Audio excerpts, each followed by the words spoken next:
మన పవన్ రీతుని పట్టుకున్నట్టు పట్టుకుపోయాడో ఏదో క్యాజువల్గా పట్టుకుపోయాడో కానీ అక్కడ మాత్రం మన డిమాండ్ పవన్ చేసి మాత్రం ఎంత మాత్రం తప్పు కాదు. మళ్ళీ రిపీట్ చేసి మళ్ళీ చూశాను నేను 2 సార్లు చూసినా కూడా డిమాండ్ పవన్ తప్పే అనిపించలేదు.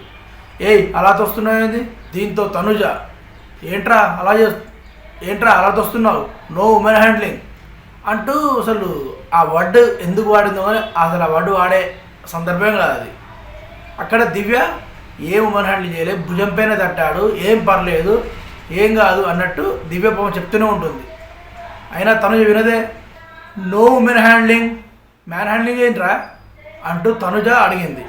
ఆ పక్క నిఖిల్ చెప్తున్నాడు రాని ఆర్డర్ ఇది అంటే ఆర్డర్ ఓకే కానీ చెప్పండి కానీ మ్యాన్ హ్యాండ్లింగ్ చేయకండి అని తనుజ మళ్ళా నోరు జారింది.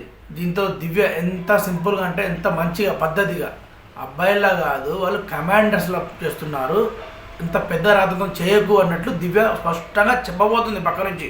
అయినా తనుజ అక్కడ కంటెంట్ క్రియేట్ చేయాలనుకుందో లేకపోతే వీళ్ళు రాణులుగా పెత్తనం చలాయించి 2 days నుంచి వెళ్ళి విరక్తి పుట్టి లోపడున్న కొవ్వు మొత్తం భ్రష్టు చేయాలనుకుందో అక్కడ మాత్రం అసలు ఘోరంగా తనుజ బిహేవియర్ చాలా అంటే చాలా మంది నేను నచ్చలేదు. అలాంటి ఘోరమైన బిహేవ్ చేసింది తనుజ.